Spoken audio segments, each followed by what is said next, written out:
Hey everyone, Bruce Eckfeldt here. Thanks for checking out our YouTube channel. Make sure that you subscribe and turn on notifications so we can let you know when the next video is posted. You can also check us out at eckfeldt.com for more great content. With that, let's go check out the video. You're listening to Thinking Outside the Bud, where we speak with entrepreneurs, investors, thought leaders, researchers, advocates, and policymakers who are finding new and exciting ways for cannabis to positively impact business, society, and culture. And now, here is your host, business coach, Bruce Eckfeldt.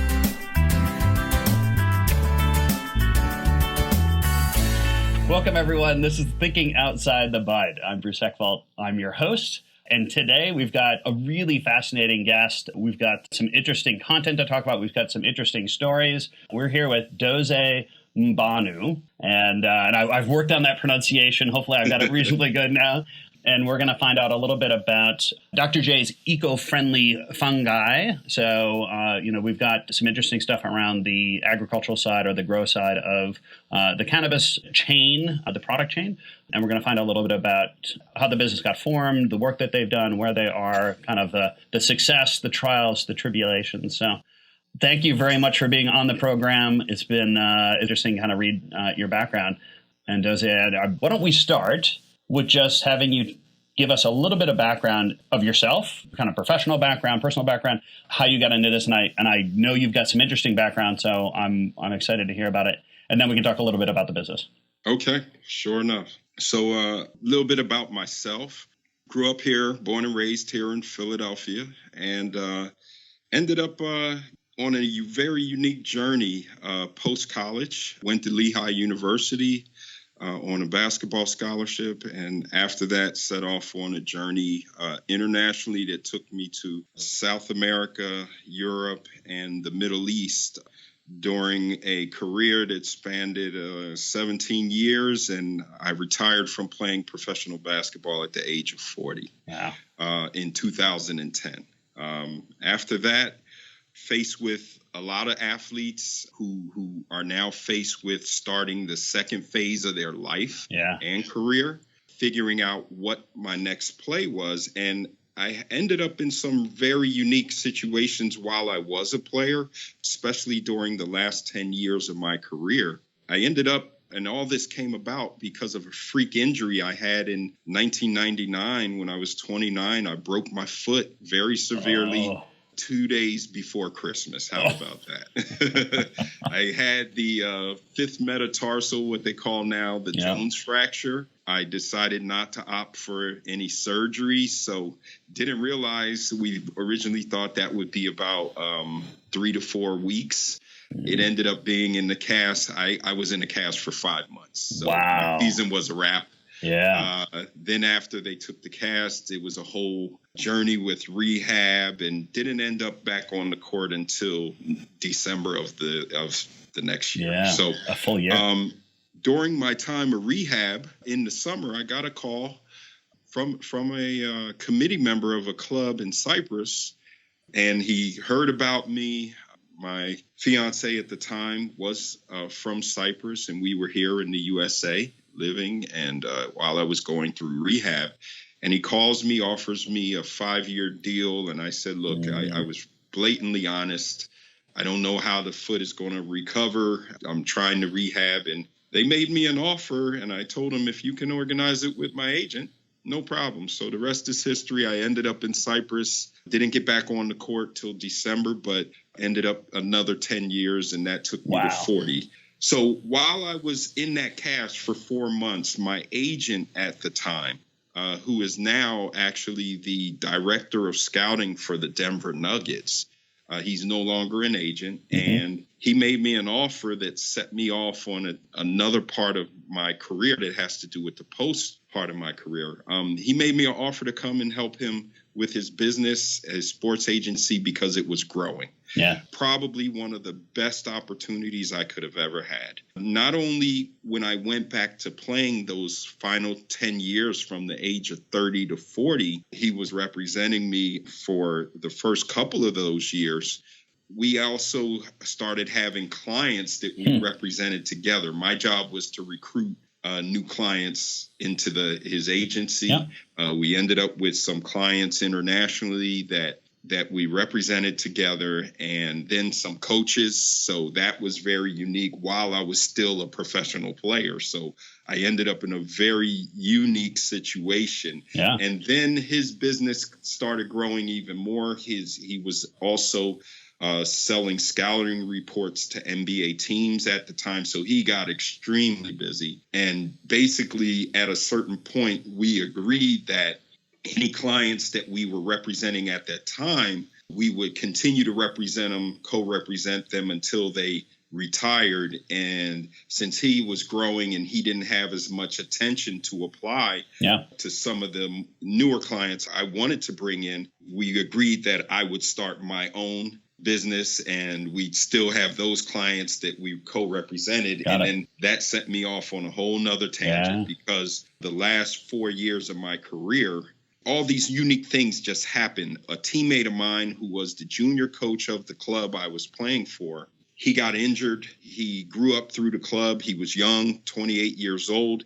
And now my second year with the club, he becomes the head coach at 28 years old, 28. So he came to me because I had been bringing players. He knew I had some former NBA players that I brought to Europe and put with teams in other countries in Europe and in Cyprus. So he came to me and told me, I'm going to need your help in helping to build this team. And the very unique situation that I don't think ever existed was not only was I a player on the team, but I also represented a third and a fourth of the team until my retirement. And that's a pretty unique, very good setup. Yeah. Yes. Very unique. After that, in 2010, I started realizing the sports management as far as player representation became oversaturated with agents. Everybody was trying to get into the agent game now. You had numbers of agents everywhere in the States, internationally. So what I did was I said, there has to be a better way. And I wanted to now started to diversify my offering in the sports management space. I still was representing certain players, but I set off on doing unique and niche basketball projects, and which led me into certain things such as international basketball event management. And I came up with a very unique idea. So there I had also set off a proposal when I retired about, since I'm Nigerian, and I once played for the Nigerian national team in 1998. That was the team that competed for the World Championships in Greece. I knew that there were some issues. Sometimes it was financial. Sometimes it was, you could say, logistics. Sometimes a little organization. So I wrote a proposal, and it was about why we weren't in every major sporting event like the Olympics. The men's team had never made the Olympics. The women's team had, and I was on one of the teams, two teams that had made the World Championships. But we have an abundance of talent from Nigeria. I'm considered in America, this newfound second generation, of Nigerian. And I wrote this proposal and sent it to the president of the federation, and actually he responded after a month. That's great. Make a long story short, we met 5 months later in London. I pitched to him there, him and the vice president, that he accepted my proposal. And to make an even longer story short, 10 months later, they asked me, how would you like to be the manager of our men's national team? The Olympics was coming up in 2012. That was in November of 2011. And make an even longer story short, 8 months later, we qualified for the first Olympics. That's amazing. History. Yeah. That's amazing. Yes, in London. It was from there that I started to notice some trends internationally, back here, following back home. Certain trends about sustainability were coming to light. Things like climate change, global warming, organic food that was now becoming a very popular topic. And I just so happened to have a good family pipeline where my aunt My mother's sister is a plant physiologist and botanist who worked for the Department of Agriculture for the Forestry Service. And I grew up with her in that role in the 70s. So my mother used to take us on vacation to visit her in the summer when school would get out. And I have vivid memories of me and my brother running around that government laboratory and greenhouse playing tag and hide and go seek while she was working. So talk about exposure. Well, and I think, what I love about the story and what I love about the journey you've been on is that it really is, it's going through all those kind of elements of entrepreneurial kind of thinking and experiences, everything kind of from the scrappy, how do we get this started, to how do we take a system that has a lot of assets, a lot of good qualities, but is lacking organization, is lacking vision, lacking structure. How do we put it together and align it so that we can achieve these big goals? I mean, quite honestly, you've achieved some of the biggest goals there are. Olympics is like the pinnacle of the sports world. So, and I'm really curious to hear how, like, as you've gone through that, you've learned about teams, you've learned about leadership, you've learned about, how do you create direction and vision?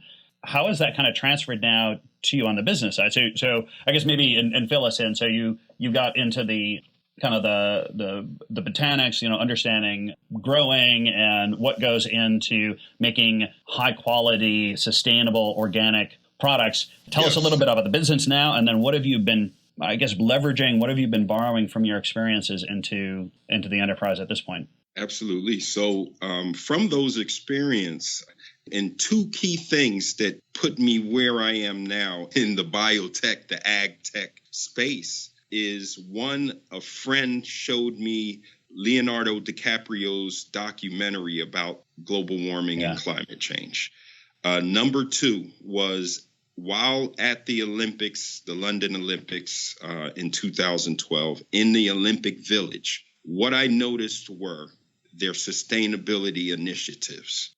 Even the dome, the arena that we played in, was a sustainably built arena that was going to be parts of it recycled. Actually, I think they sent part of it to Brazil, and that was utilized in the 2016 Olympics. And that really set my mind off on this tangent. Came home from the Olympics because I was also living in Cyprus, told them I wanted to come back to Philadelphia, came back and approached my aunt, the scientist, I call her, she's the brains behind our Dr. J's eco-friendly, Janaret's eco-friendly fungi, and approached her about, she made a discovery in the 80s, the mid 80s, while I was in high school, about these very beneficial fungus that are naturally occurring in almost any soil. So I came back from that experience in the Olympics and approached her about, in the 80s, no one was talking about global warming, sustainability. The EPA was just getting around to getting to companies who were doing a lot of polluting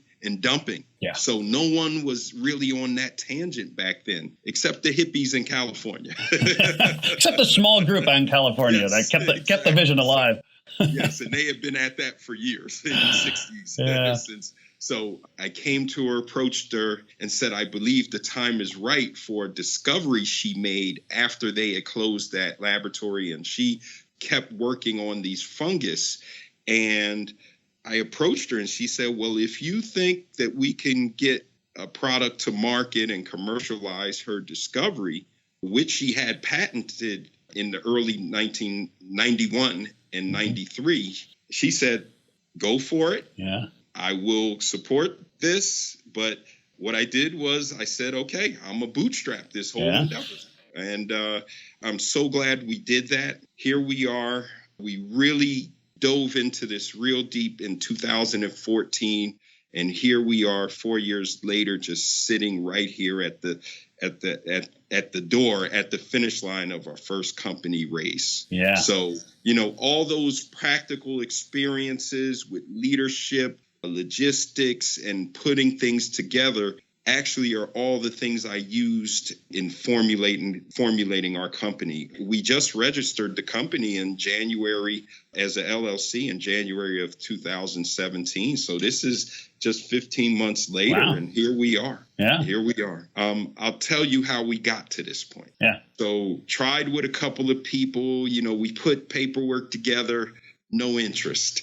And then probably the best thing that happened, Pennsylvania legalized in April of 2016 the medical marijuana law. Yeah. I never forget, as that momentum across the states who were already legalized before Pennsylvania, we saw a show, I think it was either on 60 Minutes or 2020, and it was about the legalized cannabis market and how it was growing and what the effects were on each state and how it was having effects on the country. And I never forget, Dr. Janneret said, I sure would love to test my product on that plant. Yeah. And it just so happened that literally about a month or two later, she hands me a newspaper article, and it's about the first conference in Pennsylvania on medical cannabis. And she was headed to see some relatives down south. Mm-hmm. And I said, well, I'll go. And I registered online, paid, and just went to just go do some fact finding, learning. It was a sold out event, about 400 or 500 people in Center City, Philadelphia. And the issue was it was sold out. They had a great panel of people across the industry from all across the country. The issue was because it was sold out, when you had these panel breaks, I was sitting in a line of like 20, 30 people deep trying to get to panel members. Yeah. I was losing the day, the time, and I had to be at an event in the afternoon by 5 o'clock. By 2 o'clock, I hadn't been able to connect with one panel member. Caught a break, had to move my car because the ticket was expiring. Coming back, I catch one of the panel members who I identified and had written down, and he's standing on the sidewalk by himself outside the conference. I walk straight up to him, introduce myself, shake his hand, and he looks at me. He knows what I'm about to ask. And before I can get it out, he says to me, "You got 3 minutes." And I pitched to him right there on the sidewalk outside the conference. Yeah. Imagine that. That man is the reason why our company is in the position it is now. His name is Stephen Shane. He works for one of the largest law firms in the legalized cannabis industry called Hoban Law. Yep. And Steve Shane told me, he said, look, give me your card. If I can't help you strategically, I'm going to introduce you to some people who can. Yeah. After that, I walked into the event, to the conference. There were still lines of people I had to get to, and I left. He was the only person I got to that day. I leave, go to my event at my high school. It was the reunion alumni weekend. Mm-hmm. Go have fun, come back. The next day is Sunday morning, and I don't know if I'm going to hear anything from him. You know how it goes with networking. You might hear, you might not. The next morning, there's an email sitting in my email when I wake up from Steve Shane introducing me to the guys at Greenhouse Ventures, who were the group that put on the conference, that first cannabis conference. Yeah. And the rest, they hold this. So Greenhouse Ventures is a company that was started here in Philadelphia for ancillary companies, non-touching, non-plant touching companies for the cannabis industry. They run a business accelerator, and we're about to have their first class in the fall. We applied, got rejected in the summer. They told us your company's too early. You got some more infrastructure things. And then I guess the conversations started coming up for them with growers and people in the industry about how is your cannabis being grown? Yeah. What are you ingesting and consuming in your body? Yeah. And is it a pure form of cannabis? I went back to Cyprus. While I was in Cyprus, I was naturalized. I was back there after they told us we were rejected. Mm-hmm. And I said, okay, we'll work on those things and apply for your next accelerator that was due to happen in the spring of 2017. I get a call in September. an email asking, could I get on a call? Get on that call. They said some things came up within the industry that need addressing. I was out riding my bike. I stopped. I called them back, and they said, we need you to answer some questions. I race home. They send me the questions. I race home, call Dr. Janneret, who was here in Philadelphia. We answer the questions. I email it back. Don't hear a few days. A week later, I'm out riding my bike again. I get an email. Can you get on a call? I was at a store, checked my phone. I get on that call. They said, look, something came up that addressing what your company is figuratively claiming it can address. Yeah. It has come up in the industry, and people are interested in sustainable growing practices and having sustainable, eco-friendly organic cannabis. By the way, that was like a Friday. Their business accelerator was set in September, late September. Their business accelerator was set to begin on that Monday. They said, by the way, congratulations, you're accepted into our business accelerator, and class starts on Monday. At least you had the weekend. I had the weekend. I called the co-founders, said, we're in. Now let me set up this picture. Their classes, and this was basically a boot camp, progressive, basically graduate course, graduate level course load for 10 weeks. Class met 3 times a week here in Philadelphia, but you were able to take that class by video conference on Zoom. They had another company out of Las Vegas, another one in Maryland, DC area, and we were the third company and final company to get into their accelerator. Those classes were from 6 to 9 p.m. 3 times a week, Monday, Tuesday, and Thursday. I took the class via video conference in Cyprus at 1 a.m. to 4 a.m. And their deal with me was, your company is in, but you personally must show up here in person for the final 4 weeks of course class. Yeah.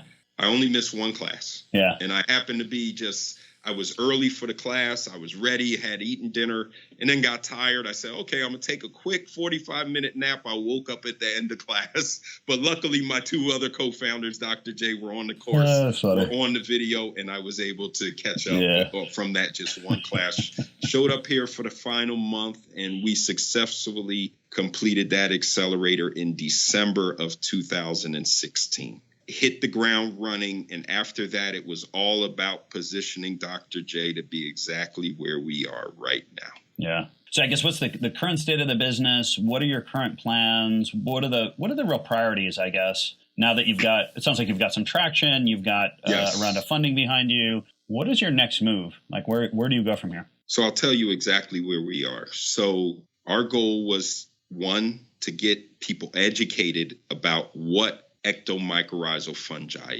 actually is.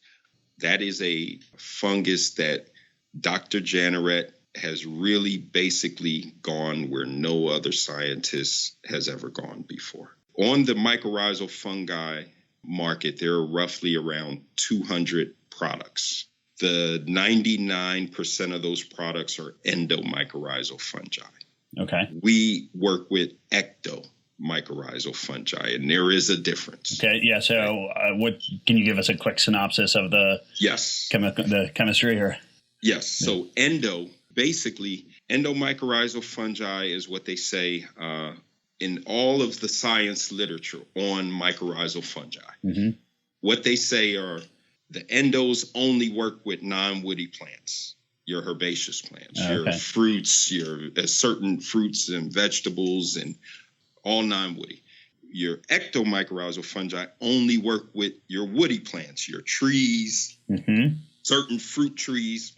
The beauty of Dr. Janneret's discovery, her ingenuity, her innovation, her genius is that she was able to work with these. She identified 15 ectomycorrhizal fungi. So not only do these fungi form the relationship with the woody plants, but what she also was able to do was make them form endomycorrhizal fungi relationships with the non-woody plant. Therefore, you have one that can treat practically any plant in this whole world. Kind of the futon of it's both a comfortable bed and a comfortable couch. Absolutely. So imagine that, and all of science literature says that this is impossible. And she's the only person that knows how to do this. That's great. She ended up with 15 patents internationally back in the early 90s. And she ended up 2 years later in 91. And to 93, she ended up with the U.S. patent. So anything about patents you would know, they have a lifespan. Yeah. 18 to 20 years, that has passed. Yeah. But so with her ingenuity and innovation, we have a couple of trade secrets involved in our process of making these. So still no one to this day has been able, it's 32 years, since she made the discovery, no one has been able to reduplicate her invention. That's great. And her discovery. That's so great. where our company is, yeah. we have been able to educate a niche group within the cannabis industry, the legalized cannabis industry, on the benefits of ectomycorrhizal fungi. We ended up with, then the next phase was to go into trial mode, because you have to imagine in all these years, 32 years, not one farmer would agree to use her inoculant for a trial. Yeah. Therefore, we found our first break within the cannabis industry with industrial hemp and a project with the Pennsylvania Department of Agriculture, the EPA. I heard about this, yeah. Yes, the Department of Conservation and Natural Resources and Conservation. My alma mater, Lehigh University, was involved in that trial as well. And the Pennsylvania Hemp Industry Council, who's the one that put that whole baby together. And we were invited after being on a panel in Pittsburgh last year. The moderator, Erica McBride, is a huge advocate for industrial hemp across the country. She's one of the lead officers in that organization. And while I was answering a question to the audience, she stops in mid and says, wait a minute, we have to talk after this, and invites us to participate in this trial. Yeah. This trial was to remediate an abandoned coal mine, anthracite coal mine in Luzerne County in Pennsylvania, utilizing industrial hemp. Yeah. We were invited, and we ended up with a beautiful, non-nutrient deficient hemp plant that was dwarfed. But once you see these pictures, Bruce, it gives you all the hope in the world. A beautiful, ready, budded hemp plant, no droopy leaves, and ready to flower hemp plant that gives hope to the rest of this world. Yeah. From there, we were invited by a nonprofit named Eckfeldt that was actually treating, they're from Philadelphia, but they were treating waterborne illnesses in a village in Kenya because they didn't have clean drinking water. Mm-hmm. Met him was introduced to him by one of the co-founders of Greenhouse Ventures at the Riley Cote's Hemp Heals event last November that was put on by Rock Nation. Was introduced to the founder of the Eckfeldt Foundation, and he offered for us to participate in a trial utilizing regular cash crops. Yeah. The first crops they planted, we sent them with a sample of our product utilizing strawberries, tomato plants, and fig trees. And that trial has basically been, those two trials have led us to here we are at our friends and family earliest stage round of funding with a pipeline of roughly 30 people. And I didn't have to ask one person for any money. Once they found out or learned of what we were doing and the results that have been coming back that we've received, and these results are so groundbreaking, very disruptive, that people just offered. Yeah, no, which is, I mean, that's the ideal way, right? Create a great product, get great data, great research proof that actually does what it's. Yeah, exactly. And then you'll have people lining up, literally. Absolutely, and they did, they are, and all of our raise is culminating with the Cannabis Learn Conference. So Greenhouse Ventures is putting on another conference next week here in Philadelphia at the Pennsylvania Convention Center surrounding research, innovative technologies, all about learning, not just about the plant, but all these innovative things that are happening within the industry. I will be speaking 3 speaking engagements on Tuesday, May 1st. Mm-hmm. I'm speaking on the panel with Athletes for Care at 11 a.m. At 2 p.m., speaking on the ag tech and the sustainability in cannabis and growing sustainable practices. And at 3:20 p.m., I will be presenting for the first time in this presentation, releasing some of this groundbreaking data to the public for the first time. And there we have it. Here's our introduction to Dr. J's Janaret's Eco-Friendly Fungi, doing business as Dr. J's Fungi. That's amazing. I have a very wonderful situation. Dr. Janaret and I live together, so I get to interact, talk, discuss, plan, and do anything concerning, and we end up with all these unique late night conversations that sometimes go into the wee hours of the morning. I mean, there have been mornings where we've been up 8 o'clock in the morning and that conversation started at midnight. And the possibilities that exist to sustainably heal not only the cannabis industry, but to also sustainably and eco-friendly heal the world. Yeah. Utilizing these very beneficial and special fungi.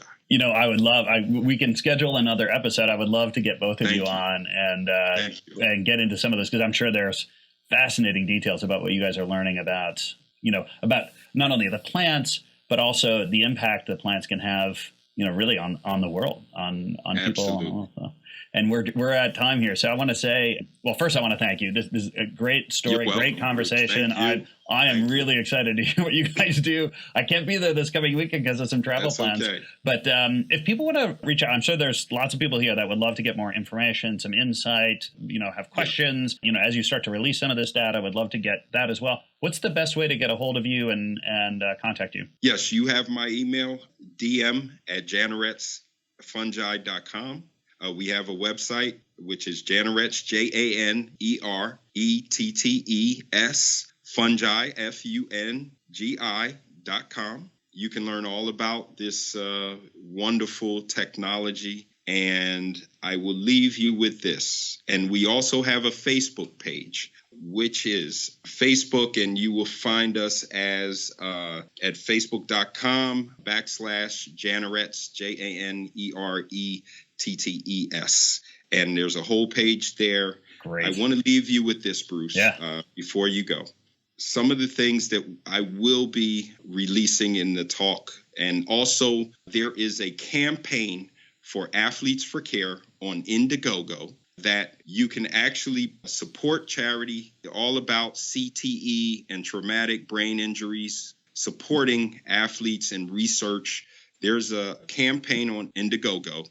You can actually sign up to get the videos from the conference. Oh, good. And this campaign is going on for 30 days, so you can purchase all the videos from the conference. Many speakers, the mayor of Philadelphia, the controller, city controller, all these universities are coming in. You can support charity and also end up with the videos for all of the speakers from the conference. The data I will be releasing is, we are talking something where your plants, so let's say you plant a normal plant with fertilizer. With our product, you only need a teaspoon to a tablespoon, depending on what type of seed or seedling you're planting. Mm-hmm. And you end up with increases of 40 to 50% or more in non-woody plants, and in yield increases of 1,000% or more in the woody plants.